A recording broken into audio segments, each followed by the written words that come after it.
poor girl sneaked into the company, caused chaos, and made the CEO fall madly in love. Before we begin the story, leave a comment telling us where you're watching from. Enjoy the story. Alice looked up at the towering Miller Enterprises building, then glanced at her reflection in the glass entrance. Her jeans, once blue, had faded into an indistinguishable shade of sad gray. Her fabric backpack, long past its prime, looked more like a worn-out grocery bag with a zipper. And her hair? Better not even mention it. This will work. I'm just a girl on a mission. A girl and a mission, she muttered, trying to convince herself. The plan was simple. Get in, deliver a letter to Thomas Miller, and get out before anyone noticed. Easy, right? Wrong. First obstacle. The revolving door. Alice charged in and got stuck in the middle, pushing one way then the other, only to realize she was spinning in the wrong direction. When she finally escaped, she crashed shoulder first into the receptionist's desk, knocking over a cup full of pens. "Hi, I'm here to deliver a letter," she announced, as if that were completely normal. The receptionist, who looked like she had stepped out of an executive fashion catalog, eyed Alice from head to toe with a face that clearly asked, "How did you get in here?" "Appointment? Badge? Invitation? Secret code?" she listed, raising an eyebrow. "I have a letter," Alice repeated, as if that would solve everything. "It's urgent, for Thomas Miller. I just need to see him for a second." The receptionist didn't even blink. She pressed an invisible button, and within 3 seconds, a security guard appeared, built like a 4-door wardrobe. "No badge, no entry," the human wardrobe declared. Alice looked at the letter, then at the security guard, then at the elevator doors, just as they opened. Without thinking, she let out a small squeak and ran, slipping inside before the doors could close. "Hey! Come back here!" the security guard shouted, taking 2 steps before realizing no one was stopping the elevator. Alice had rushed in so fast that she crashed into a guy carrying a tray of coffee. As the elevator went up, she tried to wipe cappuccino foam out of her hair. Not knowing which floor to get off at, she pressed the first button she saw. When the doors opened, she stepped into a room full of people wearing headsets, cables running across the floor, massive screens, and the buzzing energy of a corporate talent show. "Okay, Alice, just blend in," she whispered to herself. 2 steps later, she kicked over a box of equipment, knocked down a stack of promotional gifts, got her pant leg caught on a giant strip of tape, and nearly took down a studio light with her. "Who is that?" someone in a headset whispered. "Probably a cleaner, or a delivery person, or a lost soul," another person answered. "Did someone lose a cousin in the elevator?" a cameraman joked. Trying to find a way out, Alice spotted a huge door at the end of the hall. It had to be a reception area or a waiting room. Without thinking, she walked in. It was Thomas Miller's office. And, of course, she slipped on the expensive rug, bumped her hip on the desk, and landed on her knees right in front of him. He was facing away, reading a serious document. Thomas turned slowly, expecting to see an executive or, at the very least, a document courier. Instead, he saw Alice, messy-haired, on her knees, holding out a letter like it was an overdue tax bill. "I knew today was going to be strange, but this," Thomas muttered, looking at her like she was a mirage. Alice jumped to her feet so quickly that she hit her knee on the desk and let out a loud, "Ow!" But she smiled as if this were all perfectly normal. "Hi, I'm Alice. I have a letter for you." She stretched her arm out so forcefully it looked like she was trying to reach across the desk. Thomas folded his arms. "That explains why you ran into my office like you were fleeing the police?" "Oh yes, I can explain." Alice quickly fixed her hair, trying to appear professional. "I thought this was the bathroom." "The bathroom?" "Yes, but it's not. So since I was already here, I figured I'd just hand you the letter." Thomas raised an eyebrow. "And do you usually enter bathrooms on your knees?" "No, that was because I was testing the rug. Its softness. Very nice, by the way. Congratulations." "And the letter?" "Oh, right. The letter is from my mentor. He asked me to deliver it to you personally, and being a very dedicated and professional person, I thought sneaking in would be faster than explaining things at reception." Thomas took a deep breath. "You thought breaking into one of the most secure buildings in the city was a professional idea? I actually found it. I really did. I was so focused on the mission, you know? I'm like one of those ninja messengers, and to be honest, the receptionist gave me a weird look and I got a little nervous. And, well, here we are. Thomas took the letter but kept staring at Alice as if trying to figure out what piece of the puzzle she was. And your master? Who is he? Something. I forgot the last name, but he told me he's a close friend of your grandfather, or your father, or your dog. I got a little nervous when he was explaining. Thomas rubbed his temples. Alice, right? That's me. Alice, trusted ninja messenger. He pointed to the chair. Since you went through all this trouble to deliver a letter, sit down. Let's see what's so important. Alice sank into the chair, which was so soft she almost disappeared into it.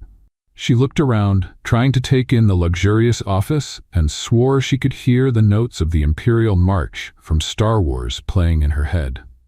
Thomas opened the letter, but for some reason he couldn't quite explain. The last thing he wanted at that moment was to read it. He wanted to understand who this girl was, the one who turned a simple delivery into a full-on comedy skit. Sitting in that chair, which felt like an expensive hug, Alice swung her feet in the air while watching Thomas Miller read the letter. She was expecting some dramatic reaction, maybe a gasp of surprise or even a single tear rolling down his cheek. But he kept the same serious expression, though now with a slight crease on his forehead. So this letter is really from Shi Qingwen? Thomas asked without looking up. Shi Qingquan, Alice corrected, raising a finger. But you were close, almost got it. And you are what to him? Thomas asked, curious. I'm kind of like his apprentice, or honorary niece, or divine punishment, depending on his mood, Alice said with a grin, trying to break the ice. Thomas closed the letter, stared at Alice for a few seconds, and for some reason he couldn't explain, started laughing. Not a polite chuckle, but a real, unexpected laugh. Alice blinked fast, confused. Are you okay? I didn't write anything in the letter. I didn't insult anyone, she quickly said. It's hard to imagine Shi Qingquan sending such an important letter with someone so... Thomas searched for the right word, but Alice finished the sentence for him. So unreliable? She laughed at herself. Relax, he says that all the time. Before Thomas could respond, the office door swung open, and a suited assistant rushed in, looking frantic. Mr. Miller, we need you in the main hall. The launch event for the new product line starts in 5 minutes, and the spokesperson is missing. Missing? Thomas closed his eyes for a second, already feeling a headache coming on. Alice, like a confusion antenna, jumped out of her chair. I can help, she said, without even knowing what they were launching. You? Thomas narrowed his eyes. Alice, this event is being streamed live to hundreds of investors. It's not your neighborhood talent show. Hey, I once hosted a charity bingo night in my neighborhood. I'm practically a pro, she said, hands on her hips like a true star. Out of time and out of options, Thomas gestured to the assistant. Take her. Anything is better than having no one up there. 5 minutes later, Alice stood backstage, surrounded by nervous staff, makeup artists rushing around, and a producer shouting into a microphone. Can someone explain what I have to do? Alice asked, while a makeup artist applied powder to her face with the subtlety of sanding a wall. You just go in, smile, present the product, and walk out. No improvising, warned a woman with a headset. No improvising? That's kinda hard for me, Alice mumbled, but no one heard her. When her name, which wasn't even her real name, was announced, Alice walked onto the stage. The bright lights blinded her for a second, and the audience was full of people in suits, holding champagne glasses like they were extensions of their arms. Everyone was expecting a professional and elegant presentation. Alice tripped on the first step, grabbed the microphone stand for balance, accidentally yanked the cable, and knocked over half of the digital banner behind her. A collective groan echoed through the room. Good evening, ladies and gentlemen of, finance, she began, smiling nervously. My name is, well, actually it's Alice, but it looks like there's a typo on my badge. Anyway, tonight we're here to introduce the new line of... She glanced at the screen, which was now showing a Windows screensaver. The cutting-edge, state-of-the-art respiratory innovation. Or something like that, she finished, chuckling nervously. At the back of the room, Thomas put his hand on his forehead, but to his own surprise, he was laughing. Really laughing. Again. Alice kept talking without a filter. She showed the wrong product, mixed up percentage numbers, and at the end, while trying to step off the stage, got her pant leg caught on a lighting stand, knocking the whole thing over. It was an accidental comedy show. But what should have been a total disaster turned into an instant online hit.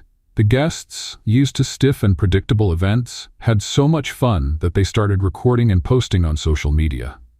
Within hours, the most clumsy spokesperson in history was going viral.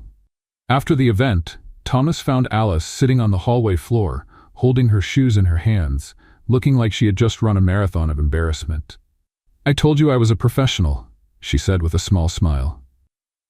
"A professional at causing chaos," Thomas replied, crossing his arms but with an amused sparkle in his eyes. "Seriously, I'm sorry. I was just trying to help. The letter was important, and I guess I got carried away," she sighed. "If you want, I can disappear now." Thomas studied Alice. She was a walking disaster, a whirlwind of honesty and improvisation. Everything he wasn't used to, and for that very reason, he didn't want her to disappear. "Tomorrow, you start working here," he said. "What?" Alice's eyes widened. "Are you sure? I nearly brought your whole building down today." "Consider it a survival program for my employees," he joked. "You said you wanted to deliver the letter in person because you were reliable. Let's see if that's true." Alice jumped to her feet, excited. "I promise, I'll be the best, whatever my job title is," she said, extending her hand. Thomas shook it, feeling for the first time in years that something or someone was about to completely turn his routine upside down. The next morning, Alice showed up with a backpack almost bigger than she was, packed with snacks, notebooks, and even a flashlight. She swore she might need it. As she walked past reception, she waved at the receptionist with a victorious smile. "I'm back, sweetheart," she sang. "Is this really happening?" the woman muttered in disbelief. Up in the executive office, Alice was given a makeshift desk next to the copier. Her mission? Help wherever needed. "Alice, can you organize these contracts alphabetically?" an assistant asked. "Of course. Is that with A or C?" she answered, completely serious. Within 2 hours, Alice managed to spill coffee on the printer, answer a call, thinking it was the intercom, set off the fire alarm while trying to open a drawer. Each time something happened, Thomas was informed. And each time he heard about another disaster, he laughed to himself in his office. Alice didn't know it yet, but her spontaneous chaos was bringing something to Miller Enterprises that hadn't been there in a long time. Life. And for Thomas, this clumsy woman was the first genuinely interesting thing to shake up his perfectly predictable world. Now officially employed at Miller Enterprises, Alice looked at her makeshift desk with the excitement of someone who had just won the lottery, even if her desk was technically a repurposed shelf next to the copier. "A palace of my own," she sighed, placing a small plastic pot with a $3 succulent on top for a personal touch. In the middle of her excitement, the printer suddenly started spitting out paper non-stop, like a possessed machine. Alice tried pressing all the buttons, blowing on the sensor, and even giving the panel a gentle tap, but nothing worked. "This is a trap," she whispered, throwing herself over the machine to stop the avalanche of contracts flying onto the floor. Meanwhile, Thomas was walking down the hall and saw the scene. There was Alice, practically hugging the copier, covered in papers, holding a stapler like it was a self-defense weapon. "Why am I not surprised?" Thomas muttered, unable to hide his smile. He stood there for a few seconds, just watching. Alice was like a tiny walking hurricane, completely out of place in this world of neatly tied ties and serious faces. And for some strange reason, watching her was becoming addictive. "Mr. Miller." Alice saw him and immediately tried to straighten up. But as she got up, her shoelace got caught on the copier and she fell flat on the floor like a sack of potatoes. Thomas took a deep breath. "Alice, have you ever considered working for a demolition company?" he asked, offering his hand to help her up. "That could be my backup plan," she smiled. He hesitated for a moment, then said, "I have an off-site meeting now. Come with me." "Me? Why?" "Because apparently, if I leave you alone for more than 15 minutes, you might bring the whole building down." "I'd rather keep you under surveillance," he replied dryly. But the truth was something else. Thomas was starting to realize that he liked having her around. It didn't make sense, but it made a difference. Alice hopped into the luxury car, carrying her huge backpack and a small succulent pot on her lap. "The plant needs to breathe," she explained when Thomas gave the pot a curious look. The driver, impeccable in white gloves, tried not to react to the fact that he was transporting a passenger holding a plant and a lunchbox. "Is this meeting at some fancy restaurant?" Alice asked. "Something like that," Thomas replied, without going into details. A few minutes later, Alice found herself sitting at a table so elegant that she was afraid to breathe too hard and knock over some silverware. Thomas was on the other side, looking at documents on his tablet, while the waiter handed her a menu in French.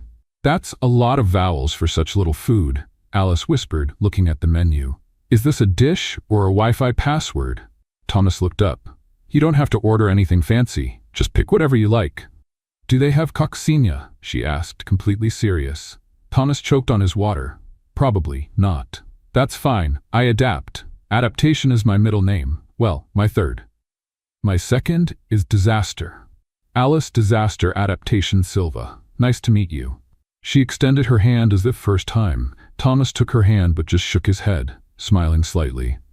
"Why did you take this job?" he suddenly asked. "To be honest," she put the menu down, "I just wanted to deliver the letter and go home. But then you hired me. And, well, who am I to turn down a fancy job like this? Even after everything that happened, you almost ruined the company's event." "Oh, but it was fun," she said. "And look at that, you're smiling. Mission accomplished."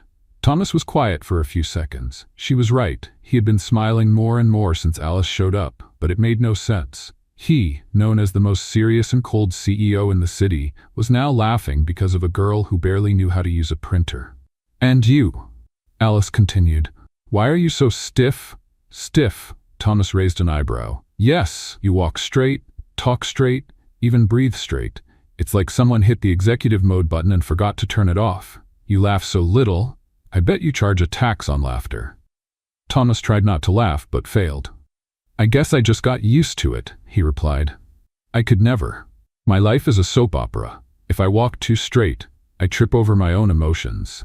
Let's play a little game with those who only read the comments. Type pizza in the comments. Only those who made it this far will understand." Now let's get back to the story. Dinner continued with unexpected questions and honest answers. Alice talked about her childhood in the village, about her mentor, about her failed attempts at normal jobs, including the time she accidentally fried a flip-flop, thinking it was a steak. Thomas, in turn, spoke about the pressure of inheriting the family business, about growing up surrounded by expectations, and about how deep down he didn't even remember what his real dream was. "And what was it?" Alice asked, leaning forward. "I wanted to be a pianist," Thomas said without thinking. Alice blinked, surprised. But you look like you were born wearing a tie." "I know," he smiled slightly, "but I guess everyone has a hidden side." Alice smiled back. "I like this hidden side. Let's find it." After dinner, Thomas dropped Alice off at home, a small house lent by her mentor. Before going in, she turned around. "Thanks for dinner, boss. Tomorrow I can bring coccinelle for us to share." "I'll pass," he replied, but Alice was sure she saw a hidden smile. The next day, Alice showed up at the office with a box of coccinelles and a thermos full of tea. She walked into Thomas's office without knocking. Formalities weren't really her thing. "Coffee is old news. Now it's tea with coccinelle," she announced, holding out the tray. Thomas took a coccinelle like someone accepting a challenge. He bit into it, chewed, and laughed. "See?" Alice cheered. "I knew you liked living dangerously." Thomas's phone rang, interrupting the moment. He answered, and his expression turned serious. "It's about the international partnership contract. Looks like the meeting got moved up," he sighed. "I need to review this now." Alice picked up a thick folder from his desk, flipped through it, and widened her eyes. "Wow, this looks like the label of a giant medicine bottle." Thomas looked at her, then at the documents, then finally at the coccinelle in his hand. "Want to help?" he asked, half joking. "Me? Get in your way? Absolutely."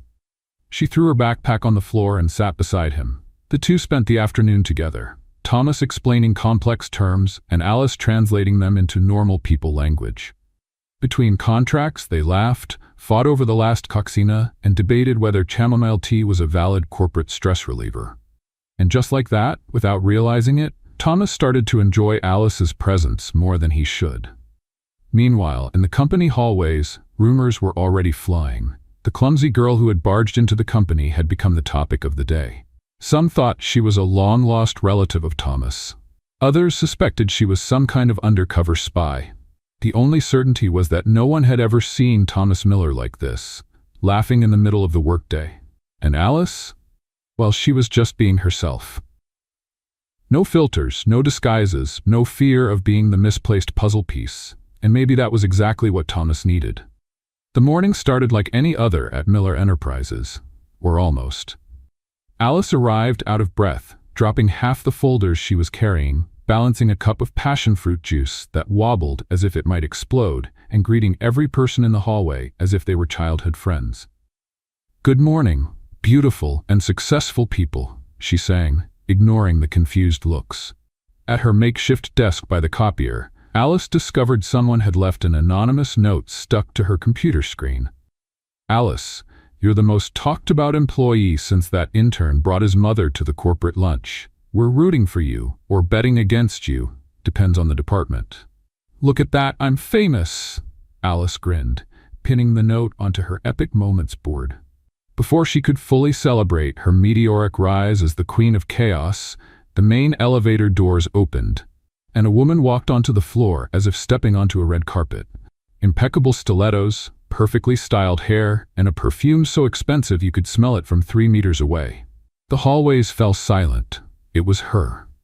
Natasha Montgomery, Thomas Miller's ex-fiancée, model, influencer, socialite, and owner of a drama history worthy of a primetime soap opera. "Why is everyone so tense?" Alice asked the intern next to her, who looked like he was holding his breath. "She's back," he whispered, as if talking about an urban legend. "Who?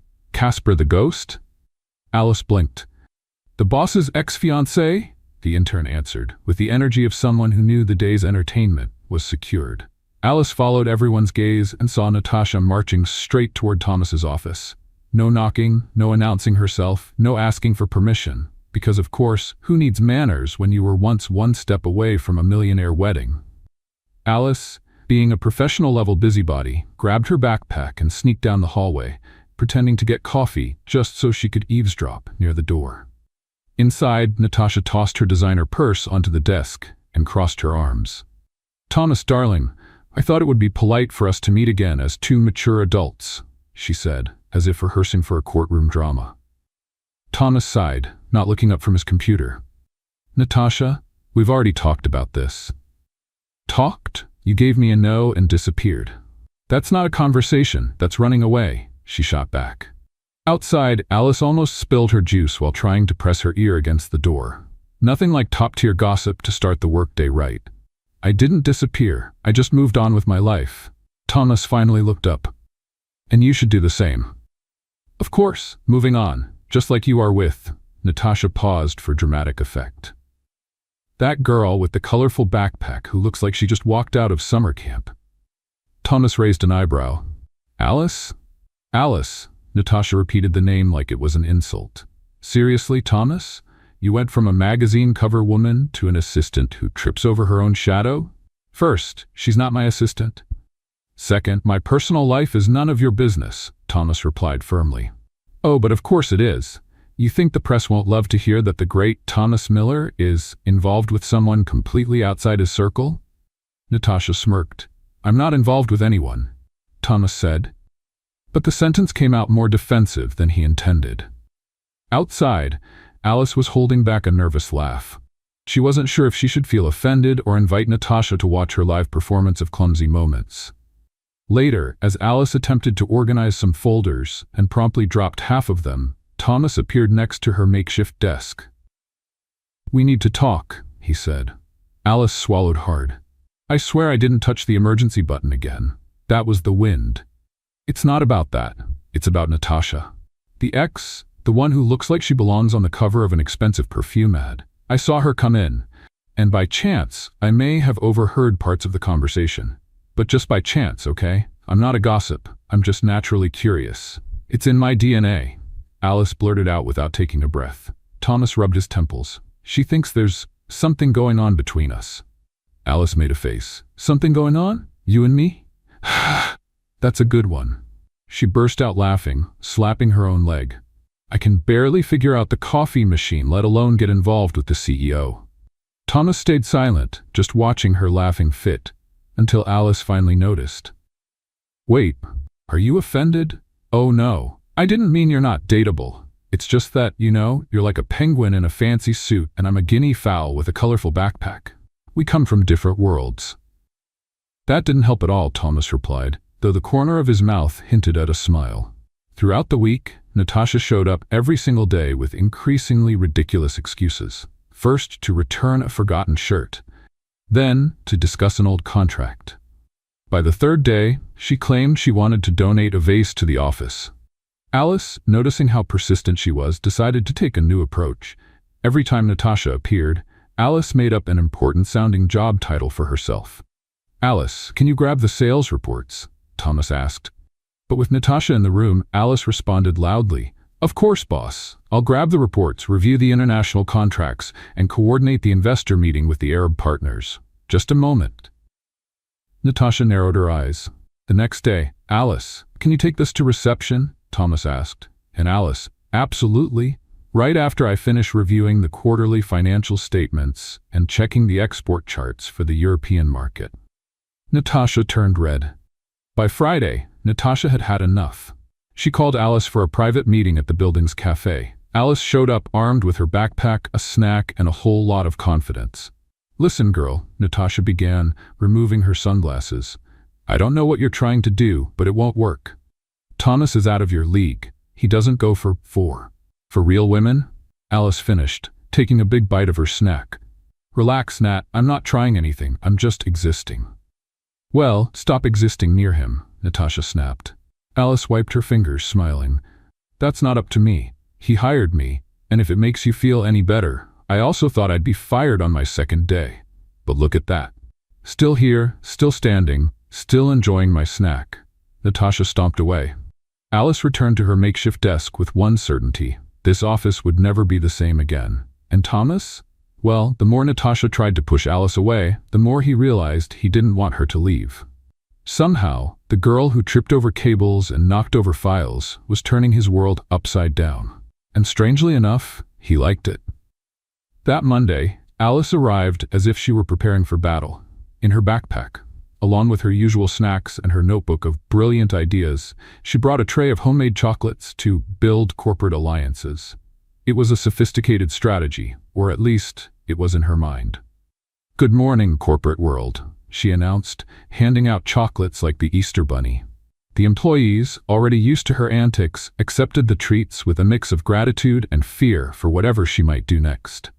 Meanwhile, in the executive offices, Natasha wasn't feeling so sweet.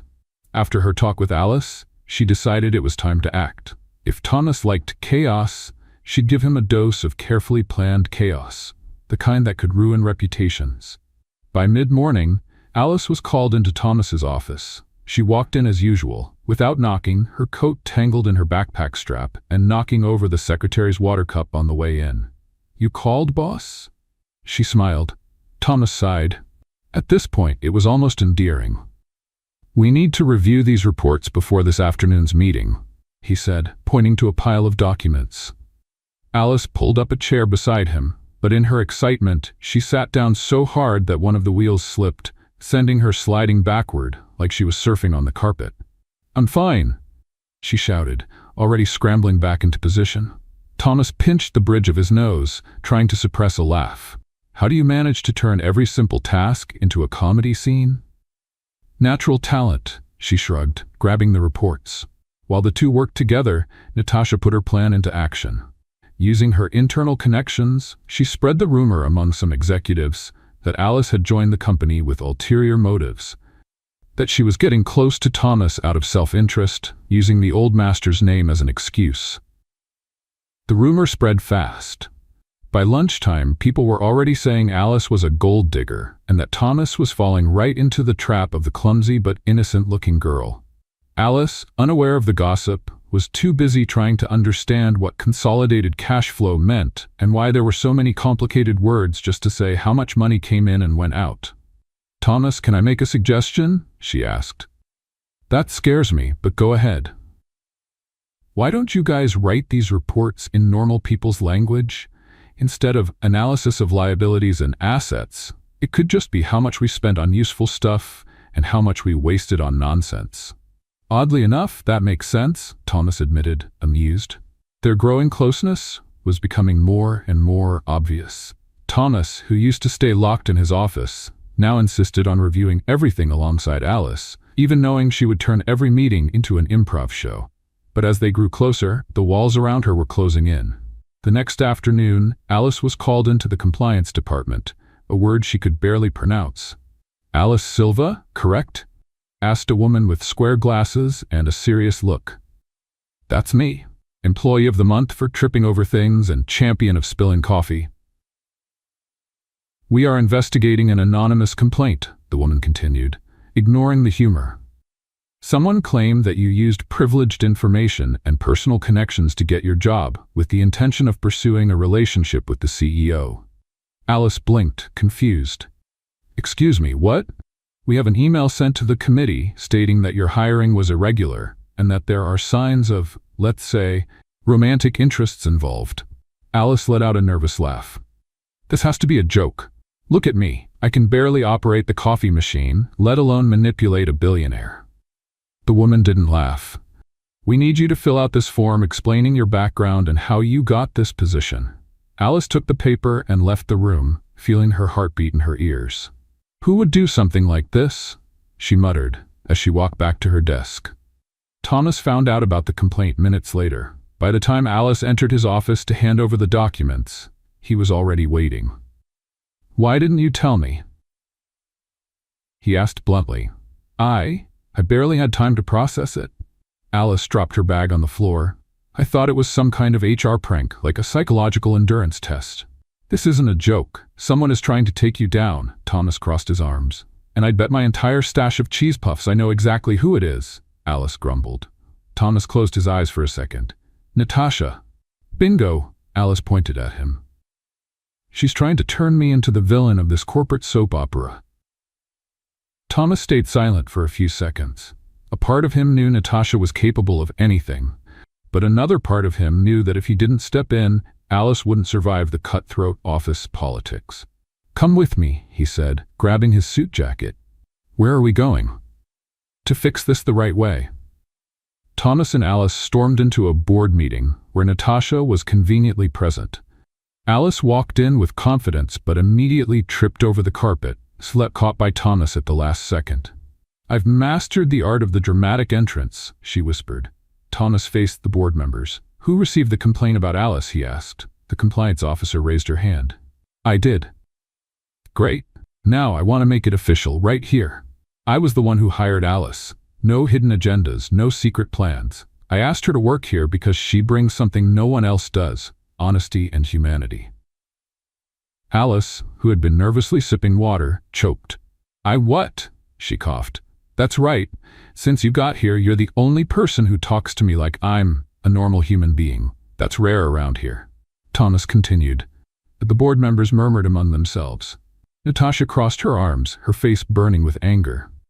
"And lastly," Thomas looked straight at Natasha, "if anyone here thinks they can use gossip to ruin an innocent employee's reputation, they are deeply mistaken."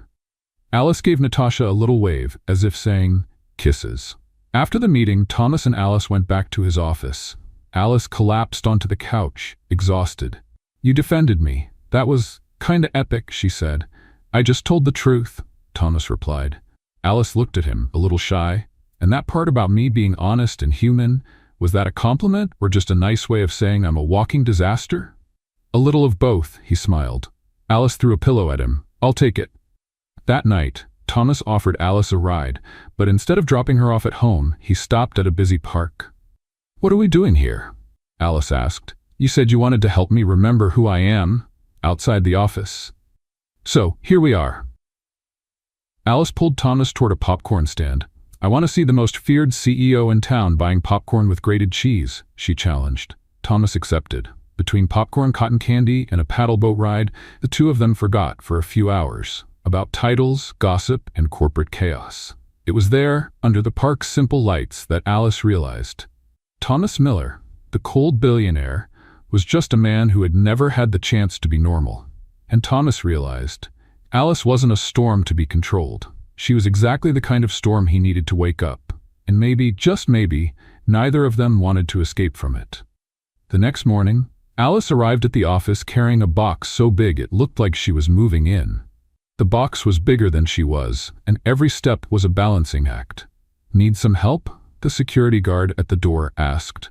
"No, thanks. Just carrying my dignity and a few other things," Alice replied, already tripping over the reception rug and spilling everything onto the floor. Inside the box were a portable coffee maker, because she still didn't trust the office machine, a cheese bread-shaped pillow, and a small pink fan. The receptionist sighed, already used to the scene. "And she continues her mission to turn the executive floor into a college dorm," she murmured. While Alice decorated her desk with her pillow and fan, Natasha, on the other side of the building, was fine-tuning her new plan. If the rumor hadn't taken Alice down, she needed something bigger. Something that would catch Alice off guard and leave Thomas with no way out. Natasha didn't play to lose. At lunchtime, Thomas invited Alice to eat out. Except, in his mind, eating out meant a restaurant with glass walls, waiters with French accents, and live piano music. Alice stepped inside and immediately felt out of place. The chairs looked like works of art. The glasses were so polished you could fix your hair in their reflection, and the water came with a floating slice of lemon, like a spa for cups. "I should have packed a lunch," Alice whispered. "Relax. No one is judging you," Thomas assured her. But Alice was already nervous. She tried to pull out her chair and ended up dropping her napkin on the floor. Then, she attempted to order in French but mixed up words and accidentally asked for a roasted duck that tastes like a chair. "It's impressive how you turn any lunch into entertainment," Thomas said, amused. Alice laughed, but noticed that nearby tables were watching them with too much curiosity. "Why does it feel like we're a spectacle?" she asked. Thomas looked around and sighed. "Because we are. Ever since that rumor started, everyone wants to know who the mysterious girl is who supposedly won me over." Alice almost choked on her lemon water. "Won you over? I haven't even won over my own cat. He only tolerates me because I feed him." Thomas actually laughed. "Relax, let's just have lunch. The world can wait." While they ate, Natasha made her final move. She convinced a journalist friend to catch Thomas and Alice's lunch and turn it into a news story. With a few twisted words and carefully chosen angles, the gossip site would publish, "Cold CEO tamed by mysterious girl. Who is the new woman in Thomas Miller's heart?" Alice had no idea she was about to go viral. Again. That afternoon, when they returned to the office, Alice found her face plastered on screens and phones everywhere. Employees whispered, exchanged links, and stifled giggles. "What's going on?" she asked the office gossip intern. "You're trending, boss," he said, showing her his phone. There she was, caught mid-bite with her fork in the air, in what had to be the worst-timed photo ever. Next to her, Thomas was actually smiling, a rare sight, and the headline gleamed, "The clumsy girl who won over the coldest CEO in town." "I'm going to be sick," Alice muttered. Thomas saw the article at almost the same time. He walked into Alice's office with his phone in hand, his expression a mix of irritation and second-hand embarrassment. "Alice, what is this?" "I swear I had nothing to do with this," she raised her hands. "I don't even have decent internet at home. My Wi-Fi is so bad that a carrier pigeon would be faster." Thomas threw his phone onto the desk. "This is Natasha's doing." "Of course it is. She probably has an entire album called Foolproof Plans to Ruin Alice." "And this is just volume 1, Alice muttered, rubbing her temples. "I'm going to fix this," Thomas said. But before he could leave, Alice grabbed his arm. "Wait, if we try to deny it, people will think we're hiding something. You know how the internet is. The more you deny, the more they believe it." Thomas looked at her. "So what do you suggest?" Alice gave a mischievous smile. "We do the opposite. We laugh about it. We act like it's the most ridiculous thing in the world. Because it is." Thomas crossed his arms, intrigued. "What do you mean?" "Give me your phone." Alice took his phone, opened the camera app, and snapped a selfie of the two of them making silly faces. "I'm posting this on my profile," she explained.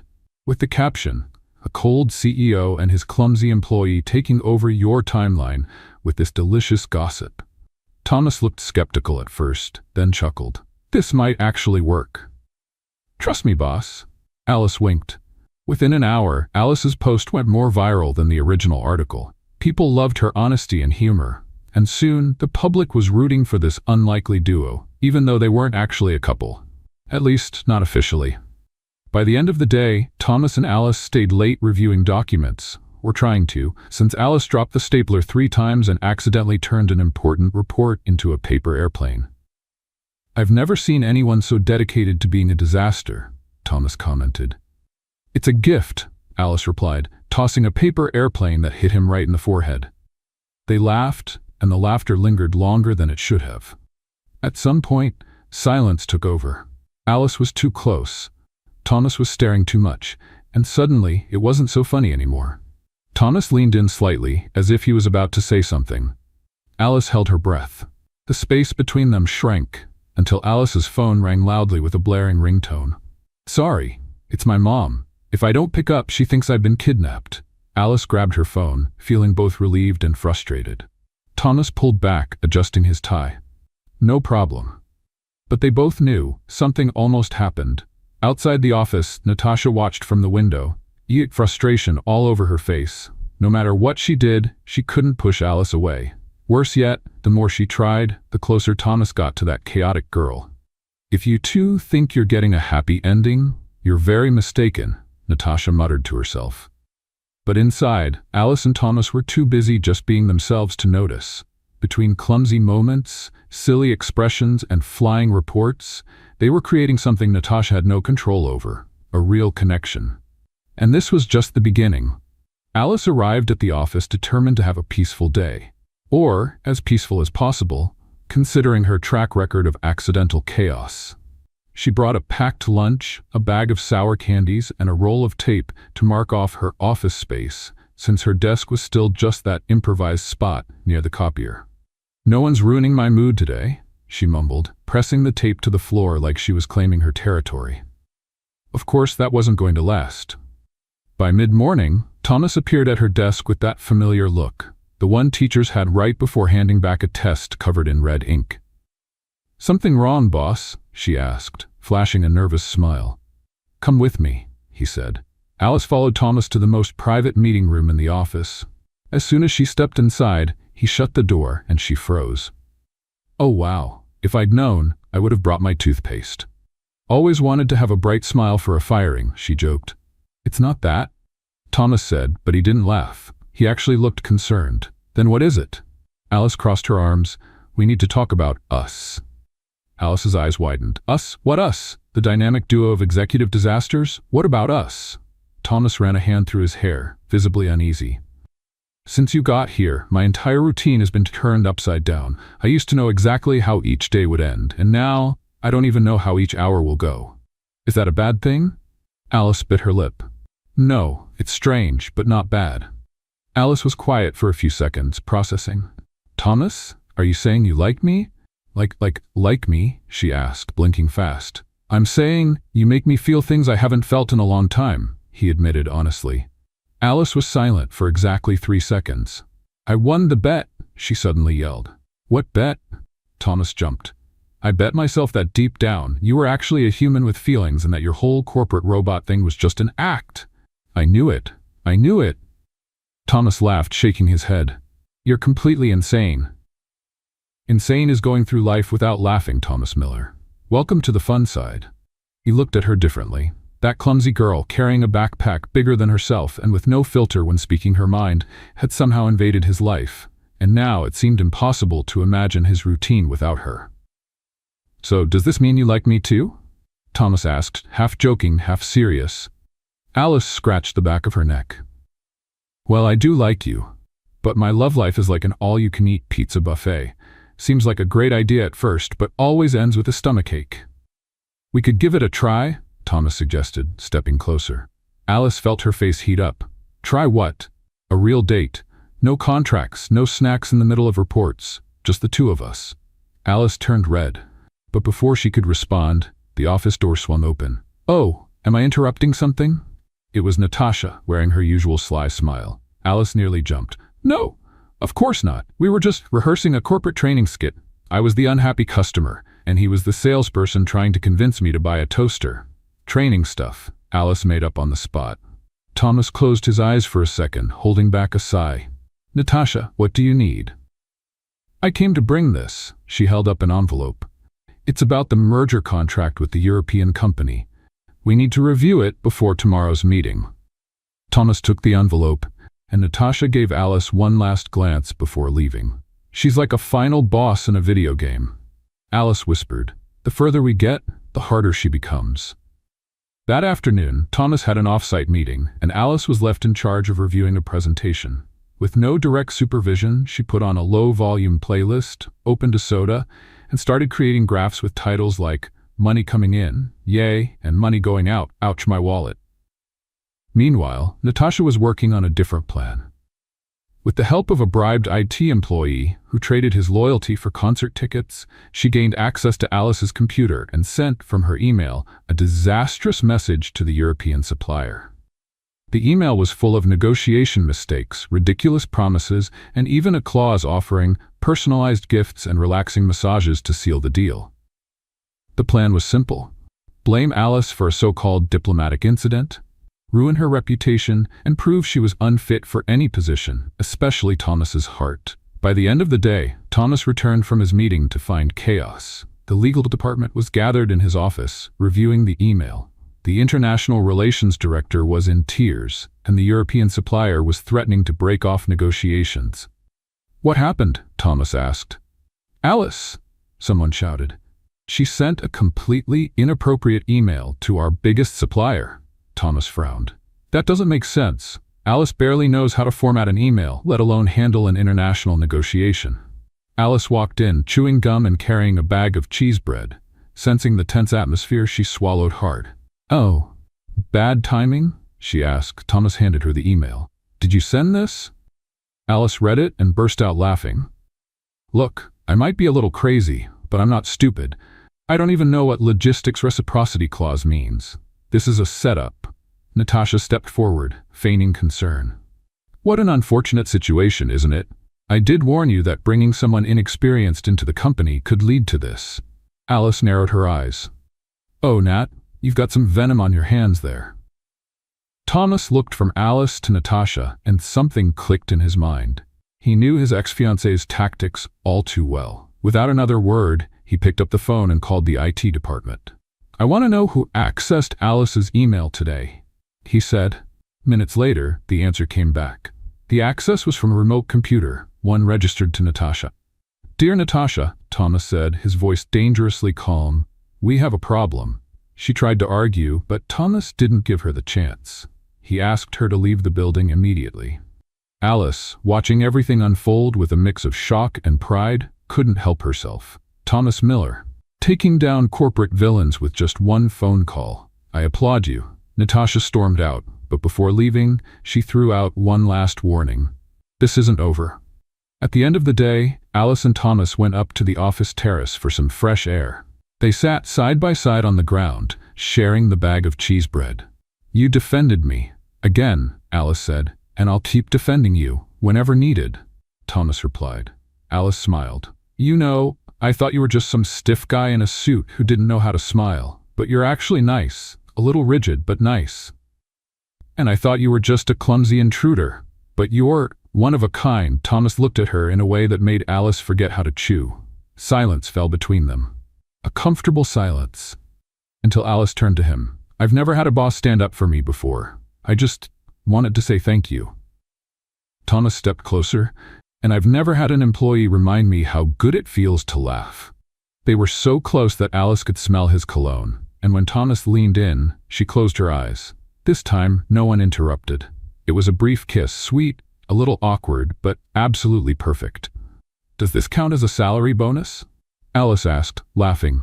"Consider it part of your training," Thomas replied with a smile. And there, on the rooftop under the city sky, Alice and Thomas discovered that chaos and order could in fact work together. The next day, Alice arrived at the office with a smile that seemed glued to her face. The rooftop kiss? Impossible to forget. She replayed it about 30 times in her head before falling asleep, and another 15 while brushing her teeth. "Good morning, beautiful building. Good morning, wall. Good morning, coffee maker that hates me."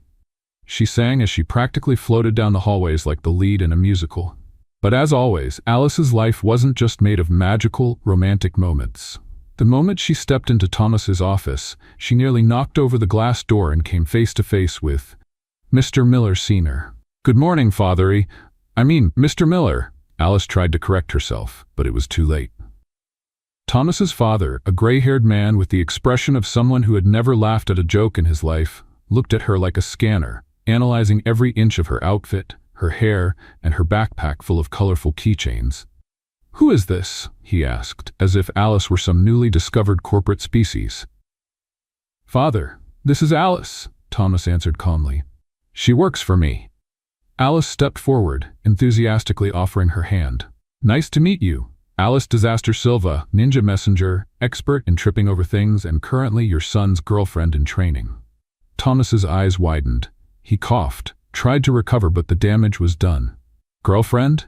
Mr. Miller's tone of disbelief could probably be heard on the floor below. "She's exaggerating," Thomas tried to clarify. "I'm not exaggerating. We kissed yesterday, on the rooftop, under the moon, with the neighbor's pagode music playing in the background. It was beautiful," Alice added, grinning. Thomas's father went pale. "Thomas, I need to talk to you. Now. Alone." Alice raised her hand. "I can leave. No problem. I'll just go print some papers and maybe accidentally blow up the copier." "No big deal." She took 2 steps back, bumped into the doorframe, and disappeared down the hall. Alice spent the entire morning avoiding Thomas's office, imagining the lecture he was probably getting. Meanwhile, Thomas was facing a full-on interrogation. "Explain this to me, Thomas," his father began, pointing at the door Alice had walked through. "Who is that girl?" "I already told you, she works here." "And why exactly are you kissing employees on the rooftop?" "Because I like her," Thomas answered, plainly. His father rubbed his temples, as if hearing complete nonsense. "Thomas, do you realize what this could cause? The shareholders, the press, the rumors." "I know, but for the first time in years, I don't care," Thomas said. His father looked at him like he had just confessed he was leaving everything behind to sell jewelry on the beach. "Do you have any idea of the responsibility you carry? Your image, your reputation? And what's the point of having a perfect reputation if I feel empty?" Thomas countered, firmly. His father was speechless. Not because he agreed, but because he had never seen his son so determined or so emotional. Meanwhile, completely unaware of the epic discussion she had set off, Alice decided to hide in the cafeteria. With her tray of macaroni and sausage, she tried to stay under the radar, but quickly became the center of attention when the marketing team started asking questions. "So, it's official? You and the boss?" the social media manager asked, practically glowing with curiosity. "We're testing things out," Alice replied. "It's like an emotional test drive. It could work, or it could crash straight into the wall of reality." The IT intern sighed. "This is the biggest plot twist in this office since they changed the coffee brand." Alice laughed, but deep down, she felt that familiar nervous flutter in her stomach. If everyone knew, that meant the pressure was only going to grow, and she wasn't exactly an expert in relationships, let alone dating billionaire bosses. Later, Thomas called Alice to his office for a talk. The moment she walked in, she could tell he was tense. "Everything okay?" she asked, already biting into a cookie out of nervousness. "My father didn't take the idea of us very well." "Oh, I figured," she shrugged. "My mom would freak out too if I told her I was dating a billionaire. She'd tell me to ask for an emotional loan." Thomas laughed, even though he tried not to. The problem is, in his view, workplace relationships always end in scandal. "Oh, sure, because I'm known for scandals. One time I almost caused one at the grocery store, but that was because I knocked over a pyramid of canned corn. Not sure if that counts." Thomas took her hand. "I just want to make sure you're ready for this." Alice took a deep breath. "Thomas, I've never prepared for anything in my life. I stumble, I get up, I laugh, and I move on. If this works out, great. If it doesn't, at least I'll have a good story to tell at the next family bingo night." Thomas smiled. "That's exactly why I like you so much." While the couple was figuring things out, Natasha hadn't given up. After being kicked out of the company, she started reaching out to journalists, suggesting that Alice was a professional scammer, and that her romance with Thomas was just a strategy to climb the corporate ladder. That night, A sensationalist article appeared. Corporate Cinderella, clumsy girl or master manipulator. Alice saw the news while brushing her teeth and almost swallowed her toothpaste. "Can I not have a moment of peace?" she yelled at her phone screen. The next morning, Thomas called a surprise press conference. All the major media outlets showed up, expecting some corporate announcement. Instead, they found Thomas standing next to Alice, holding her hand. "I want to make something clear," Thomas began. "Yes, we're getting to know each other. And yes, she works at the company. But there's no hidden agenda, no scheme, no manipulation." Alice took the microphone. "I can't even manipulate my toaster at home. The other day, I almost blew up my microwave because I put aluminum foil in it. Do you really think I could manipulate a CEO? He's more stubborn than a cat on bath day." The reporters laughed. Thomas squeezed her hand. "I like Alice because she is exactly who she is. Clumsiness, snacks, and all." Alice smiled. "And I like him because he lets me be myself," she added. The press conference ended with more smiles than questions. And for the first time, Thomas Miller didn't seem to care what the media thought. Later, in the parking lot, as Alice struggled to get into the car without getting her skirt caught in the door, Thomas grabbed her arm. "Alice, yes? I'm taking this seriously." She looked at him surprised. "Me too. But my version of serious is a little messy. My life plan has always been to just make it through the next day. Now there's you." Thomas brushed a stray strand of hair from her face with his thumb. "We'll figure it out.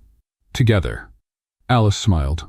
"Together. But if things go south, I want the office coffee machine. Deal." They laughed, and then they kissed.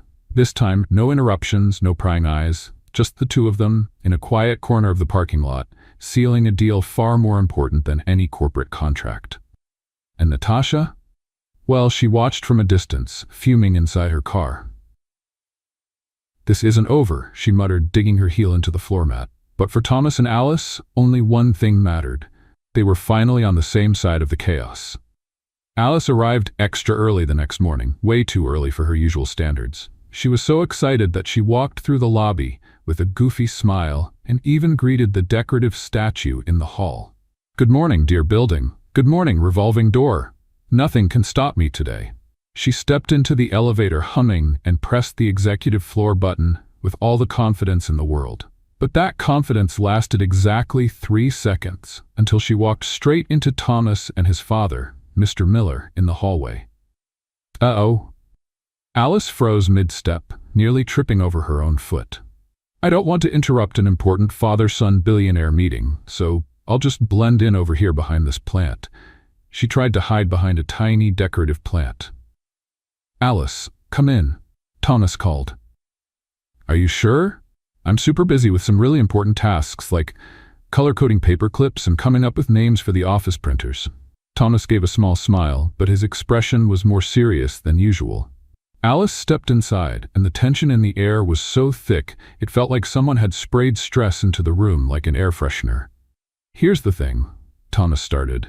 "There's something you need to know." "Oh no, I swear the cheese bread pillow I brought isn't contraband. It was a gift from my aunt." "It's not about that." Thomas took a deep breath. "It's about my past, and about Natasha." Alice sat on the armrest of the couch, already sensing this was going to be big. "Oh, right, the revenge Barbie. Go ahead, I'm ready." "When Natasha and I got engaged, our marriage wasn't just about love. It was an agreement between families. My father and hers had a business merger contract that depended on our union." Alice's eyes widened. "Wait, am I in a love triangle or a Turkish soap opera? I never truly loved Natasha, and she knew it. But our parents pushed us so hard that I ended up giving in. Until the day I realized I couldn't spend the rest of my life stuck in something like that." "So you broke up with her?" Alice finished his sentence. On the day of the wedding rehearsal, Thomas confirmed with no pride in his voice. Alice nearly choked on her own saliva. "My God, you practically left her at the altar." "I know, it was cowardly. I should have ended it sooner. But the truth is, during the entire engagement, I felt something was off. I just didn't know what, until I met you." Alice was speechless for a few seconds. "So she has a reason to hate me, huh?" she joked. "I'm the living symbol of the emotional freedom she never had. I just wanted you to know the whole story. I don't want you to hear it from someone else." Alice stayed quiet. It was a lot to process over breakfast. But deep down, she knew Thomas wasn't the kind of man who would hurt someone on purpose. And if life had taught her anything, it was that everyone has a messy past. Let's have some fun with those who only read the comments. Type Coca-Cola in the comments. Only those who made it this far will get it. Now, let's get back to the story. Okay. Take a deep breath, Thomas. I'm not running away.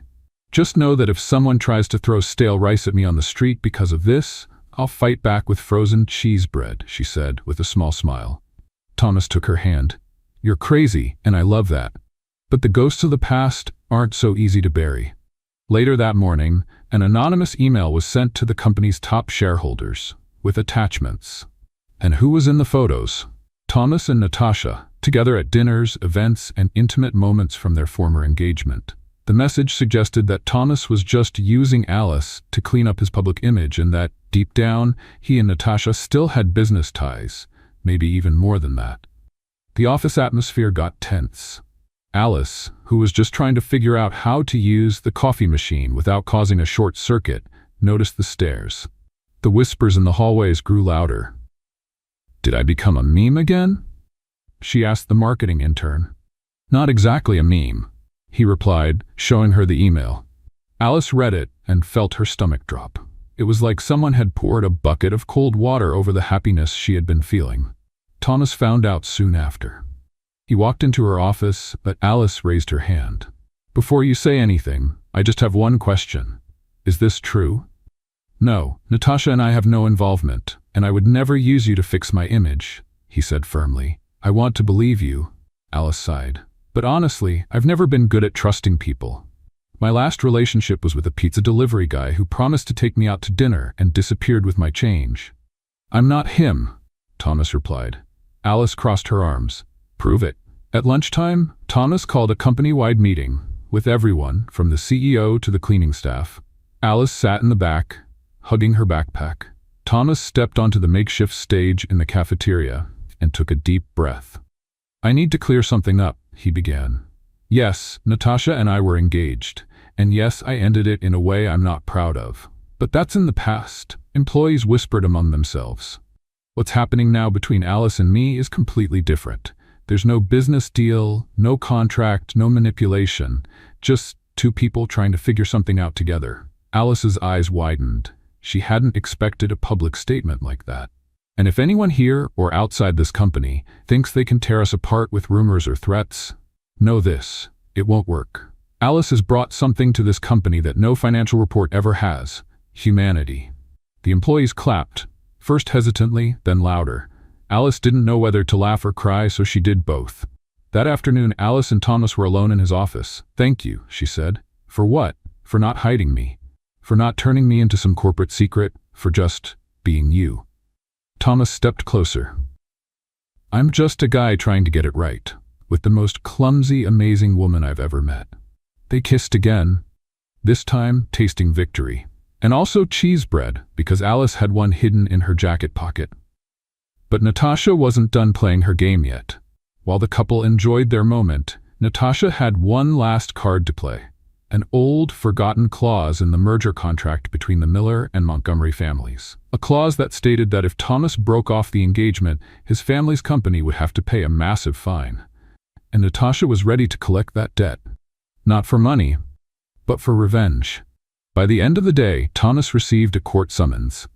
Alice found the opened envelope on his desk, and after reading it, nearly fell over. Is this serious? She asked. It is. If I don't marry Natasha, the company could face a long and silly lawsuit that might affect all the employees. Alice felt a knot in her chest. So, what are you going to do? Thomas looked at her. I don't know yet, but one thing is certain, I'm not going to lose you. Alice tried to smile, but this time the humor didn't come, because for the first time she realized that maybe love wasn't enough to win every battle. But if there was one thing Alice had learned in life, it was that you don't take down a clumsy girl that easily, especially one in love. Alice left Thomas's office after reading that summons and went straight to the bathroom. She needed to breathe, she needed to think. She needed a snack, because no one thinks straight on an empty stomach. Sitting on the toilet lid, she pulled a squished snack out of her backpack and started eating, staring at the ceiling as if waiting for divine answers. "Okay, Alice, let's organize this emotional mess into bullet points," she said to herself. "First, you're in love. That's obvious. Second, the man you like might have to marry his evil ex because of some ancient contract. Third, you're just a girl with a colorful backpack and no experience in corporate drama." She took another bite. "And fourth, this is not going to end like this, even if I have to crash another fancy party or pretend to be a waitress again." Here, Alice took a deep breath, brushed the crumbs off her pants, and went back to the office with the determined look of someone who had no idea what she was about to do, but knew it was going to be something crazy. Thomas, on the other hand, was drowning in crisis meetings with lawyers, shareholders, and consultants. The atmosphere felt like an executive funeral. Every decision seemed bad. Paying the fine would be disastrous for the company, and marrying Natasha would be disastrous for the rest of his life. Alice walked into the meeting room as usual without knocking. "I can fix this," she announced. Thomas looked at her, exhausted. "Alice, now is not the time for one of your wild ideas." "Wrong. Now is exactly the time, because what you're discussing here is logic, contracts, clauses, and money. But this fight isn't about that. It's about wounded pride, and wounded pride can only be fixed with something much more powerful: public humiliation." The lawyers exchanged glances, like they were witnessing a supernatural event in the middle of the office.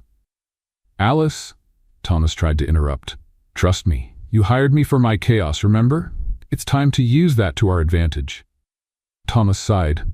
He knew that trying to stop Alice was like trying to stop an avalanche with an umbrella. "What exactly do you have in mind? Something so epic, so chaotic, and so humiliating that Natasha will never want to look at us again." That night, Alice called an emergency meeting in the Miller Enterprises employee group chat. The group, usually used for debating where to order pizza, turned into the intelligence center for Operation Takedown Natasha. "Guys, do you trust me?" Alice asked. The response was a mix of no and explosion emojis. "Perfect. Now help me. I need videos, audio recordings, anything embarrassing Natasha has ever done or said while working here. Meetings, parties, behind the scenes, everything counts." In less than half an hour, Alice had a full dossier. Natasha complaining about the food at the company holiday party. Natasha calling a senior director a dinosaur in a suit. Natasha tripping over her own skirt and spilling champagne all over her designer bag. And the most precious find, an audio recording where she laughed and admitted that she only agreed to the engagement with Thomas because she wanted to be on the cover of a magazine. Done. Alice grinned, devilishly. Now we just have to release it at the right moment. The next day, Thomas and Natasha had a mediation meeting with lawyers and representatives from both families to discuss the contract clause. Alice showed up in the middle of it, wearing a cap and sunglasses, like some kind of low-budget spy. "What is she doing here?" Natasha huffed. "I'm here for moral support and snack delivery," Alice replied, holding up a bag. The lawyers started reading the problematic clause, and Natasha was already smiling like she was about to win the Corporate Villain of the Year award. Until Alice raised her hand. "Excuse me, can I show something real quick?" she asked. "Alice," Thomas warned. But it was too late. Alice connected her phone to the big screen and started playing the videos and audio clips she had collected. First came Natasha, stumbling. Then Natasha, complaining about the food. And finally, the most valuable recording of all, where she admitted she never loved Thomas and was only after status. The silence in the room was so heavy you could hear Natasha's anxious breathing. This is an invasion of privacy," Natasha shouted. "That's funny," Alice crossed her arms. "Because you spreading rumors about me wasn't, right? Double standards, sweetheart." The Miller family lawyers, who had secretly disliked Natasha for years, tried to hide their smiles. "I think this changes the negotiation," one of them said. Thomas grabbed Alice's arm and led her out of the room. "I can't believe you did that." "I know, it was a little underhanded. But look, it worked. Now she has no credibility to pressure anyone. If she takes this to the press, she's the one who'll end up looking bad." Thomas stared at Alice, unsure whether to laugh, argue, or kiss her. "You're unbelievable. And you knew that from day one, so really, it's your fault." Alice shrugged. Thomas pulled her in by the waist and kissed her right there, in the middle of the hallway, in front of all the lawyers, employees, and even a cafe worker pushing a snack cart. "Was that a scene from a movie?" the cafe worker asked. "No, just another normal day in my life with Alice," Thomas replied with a smile.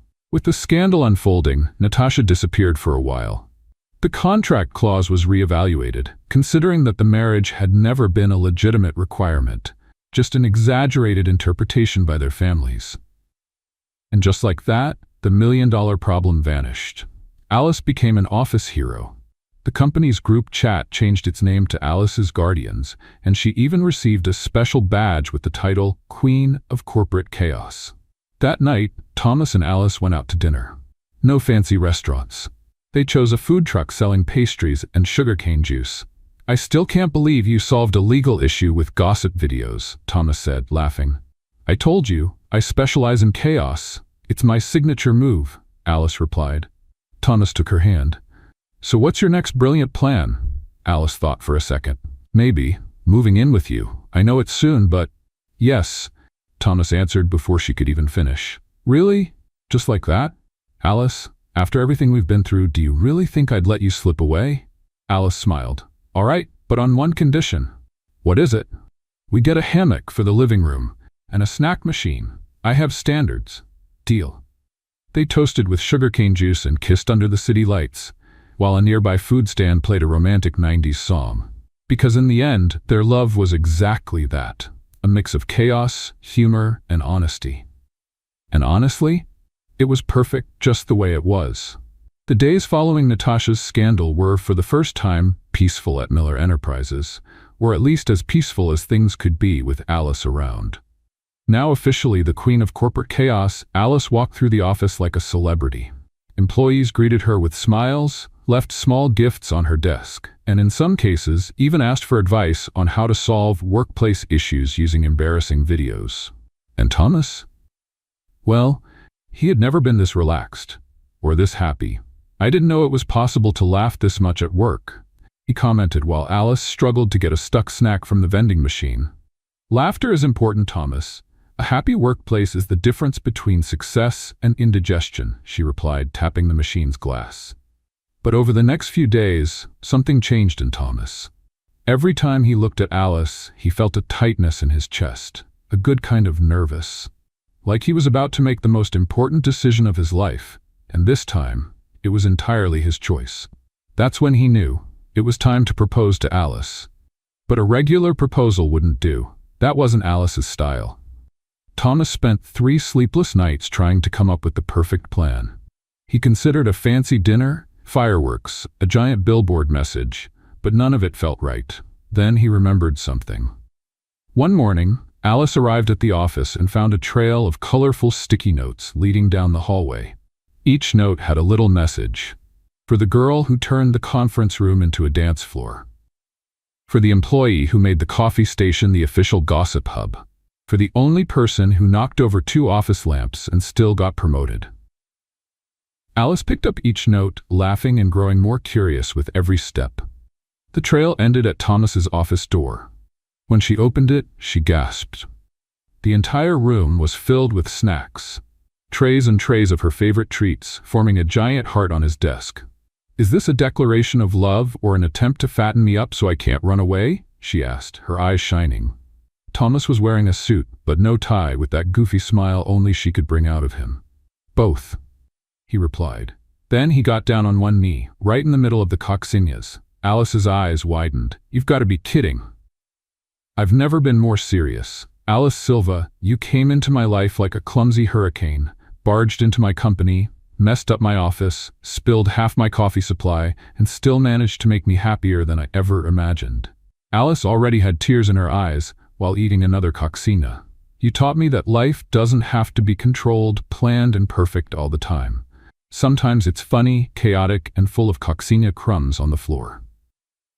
He opened a small box. Inside was a simple gold ring with a tiny colorful stone in the center, a stone Thomas said matched Alice's backpack. "Will you marry me?" he asked, nervous. Alice jumped into the middle of the coccinelles and hugged Thomas so tight she almost knocked him over. 1,000 times yes, but only if you promise there'll be more of these at the wedding." "Deal," he laughed, kissing her. The wedding was planned in record time because Alice wanted something simple and fun. No red carpets or designer dresses. She wanted upbeat music, a two-tier cake filled with dulce de leche, and a dance floor where even Thomas's great-aunt could try a few moves. The ceremony was outdoors, in a garden filled with colorful lights and tables decorated with mixed flowers, because Alice could never pick just one. Thomas, in a light-colored suit and a love-struck smile, waited at the altar. Alice walked down the aisle to an acoustic version of a pagode song, her special request. Her dress was light, with simple lace, and a hem she adjusted herself with hot glue, because every seamstress in town already knew her reputation with sewing machines. But none of that mattered. What mattered was the way Thomas looked at Alice, as if she were the most precious thing in the world. And the way Alice looked at him, as if she still couldn't believe she had won the heart of the suit-and-tie guy she once mistook for an office assistant. When the officiant asked if Alice took Thomas as her husband, she grabbed the microphone. "Before I say yes, I just want to say, I never thought this would happen.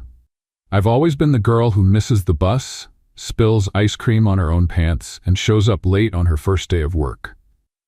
But you looked at me like no one ever has. Even when I fell to my knees in your office," she laughed. "Even when I knocked over your company's banner, and even when I made you eat cold coccinas. So, yes, I do. I do want to make a mess of your life every single day until we're old and fighting over the remote control." Thomas chuckled and took the microphone. "I want to say something too." Alice gestured for him to go ahead. "I spent my whole life planning every step, every decision, every minute, until you came along and showed me that the best things in life happen when nothing goes as planned. I love you just the way you are, with coccinas in your pocket, a colorful backpack, and all the clumsy moments still to come. So, yes, I do. I do want to laugh with you every day, even when life tries to knock us down." The guests applauded and cried, and then they kissed. A kiss full of funny, heartfelt, and wonderfully imperfect promises. The reception was a mix of romance and chaos. Alice kicked off the dance floor with a samba furrow mashup, and Thomas, awkwardly, tried to keep up. They cut the cake with a cheese bread spatula, a gift from an employee, and toasted with soda straight from the bottle.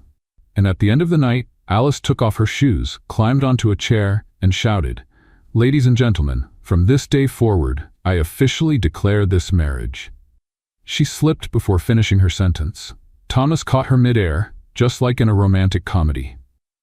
"Our way," she finished, laughing, and that's how Alice and Thomas's wedding ended. No perfection, no fuss, just a whole lot of joy, a whole lot of love, and of course, a whole lot of coccinas. What did you think of Thomas and Alice's story? Leave your thoughts in the comments. On a scale from 0 to 10, what score would you give? Subscribe to the channel and turn on notifications to catch all our stories. And don't forget to check out more heartwarming tales by clicking here on the final screen.